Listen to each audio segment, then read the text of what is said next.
Crush any terrain with the new Nikko Rock Crusher. Rock Crusher's patented auto-expanding wheels will take you anywhere you want. Make its powerful four-wheel.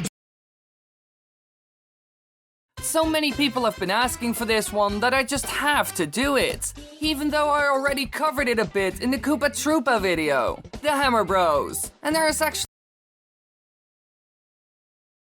more to them than I thought. So let's see how they changed in terms of gameplay, use, story, and design.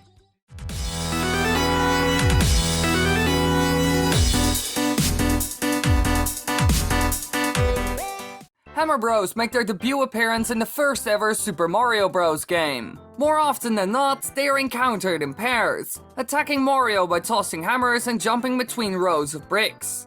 The player can defeat them by running into them while invincible, shooting fireballs at them, breaking the bricks directly underneath them, jumping on their head, or you can just avoid them. Now these are the elite of Bowser, his strongest and most skilled warriors, and to be honest, they are truly one of the hardest enemies to defeat. Thanks to the constant rain of hammers, jumping on their head becomes extremely difficult, especially with their random patterns. But it doesn't end there, they can also jump, and like I said, they come in groups. All of this combined makes them very hard to take on. They're special enemies, a challenge for the player, a bit like a mini-boss. Now after this, the Hammer Bros disappeared for a bit. They weren't seen in Super Mario Bros. 2, but that game was very different from the first anyway. In the game after that one, Super Mario Bros. 3, they went back to the old formula and started adding things to it. The Hammer Bros are given a bigger role in this game, however, their behavior is essentially the same. But 3 new species appear. First, the rare Fire Bros, who spit fire in a manner similar to that of Fire Mario. These are actually easier than the hammer-throwing version, since the fireball flies straight, so you can jump over them and then jump on their heads. Still, they can be a bit of a challenge, and they're mostly used for special scenarios where you have to fight 1 or 2 of them in order to get a reward. They actually did this with all Hammer Bro variations, and normal ones as well. They now mostly guard treasure. You get rewarded for killing them now. They most likely did this so that people would actually fight them instead of run past them. Since in the previous game there was no incentive to take them out. You would risk your life for nothing. So overall this was a smart move. The player finally had a reason to fight them. The second new variation is the Boomerang Bros. They throw boomerangs that will return to them. Now just like the fire version, their attacks fly straight. This makes it a lot easier. However, with this one, if you miss, you need to be careful. It's a boomerang, so if you don't pay attention, it will get you on the way back. Now for the last variation, the Sledge Bros, who are huge and can pound the ground and temporarily immobilize Mario or Luigi. Now these are the more difficult version of the normal Hammer Bro. They both throw hammers which make jumping hard. However, if this one comes down after a jump and Mario's on the ground, then it will stun him for a short while. This can really mess you up if you were going in for an attack. If he stuns you at the right moment, he can take you out. Overall, this one can be a pain. Also, Hammer Bros patrol the map screens, and touching one there will result in a battle with them. This makes the map interactive, which is more fun. Since it's not just a world map that you walk on, there's actually something that could happen.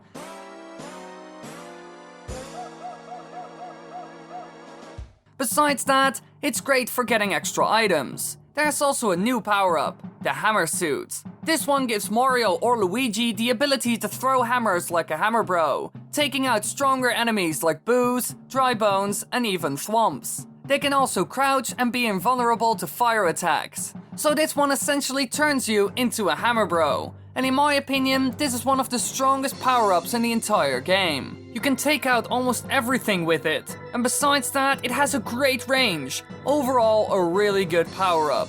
As you can see, the Hammer Bro got a huge role. They play a big part in the game itself, and a ton of new variations appeared. They usually do this when an enemy is very popular and has lots of potential, and apparently the Hammer Bro had both. But it's quite logical, since they were the most difficult enemy in the first game, so of course people remember it. Maybe they liked the challenge and that's why it grew in popularity. One thing's for sure, it didn't stop.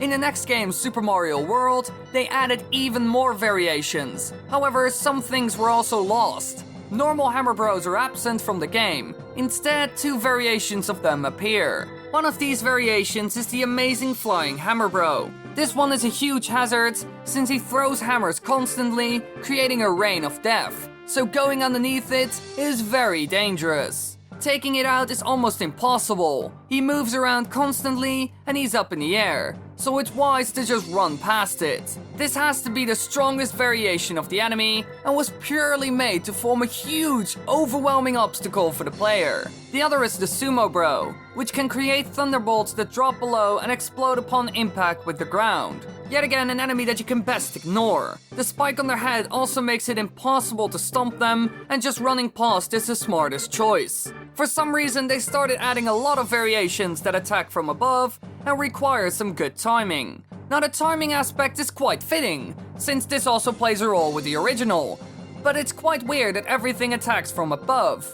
I don't really know why they made that choice. The Hammer Bros and their Super Mario Bros. 3 variations were considered in development, but never ended up in the game. In general, Nintendo made some odd choices for Super Mario World. The game is fantastic, but a lot changed, and many iconic Mario enemies weren't seen in it. Now, in the games that came after this with the Hammer Bros, many of the variations returned, but nothing really changed. Those games are set in a 2D world, so they just polished the ones from the previous games and put them in.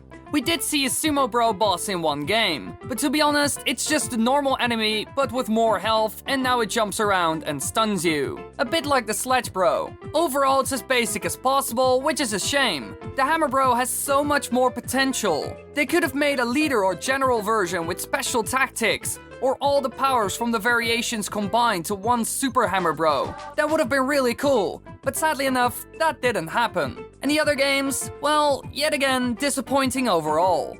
They only added one new variation and did something new with them. The new Ice Bros are a rare species of Hammer Bro that debuted in New Super Mario Bros. Wii. They resemble ordinary Hammer Bros, but with light blue and white shoes, shells, and helmets. Instead of throwing hammers, they will throw ice balls at their enemies, similar to Fire Bros, except that their ice balls disappear upon hitting the ground. So overall, they're not very different from the fire ones. They most likely made these so that they would have an ice-themed version for the snowy levels. Now, another thing they did, which is not that special, is the Gold Bro. This one throws coins instead of hammers. A minor thing, to be honest. However, in Super Mario Galaxy 2, the Hammer Bros made their first 3D debut, and not a lot changed, which is really surprising. Normally they go through some changes, since they're in a completely different setting. But for the Hammer Bro, everything worked fine.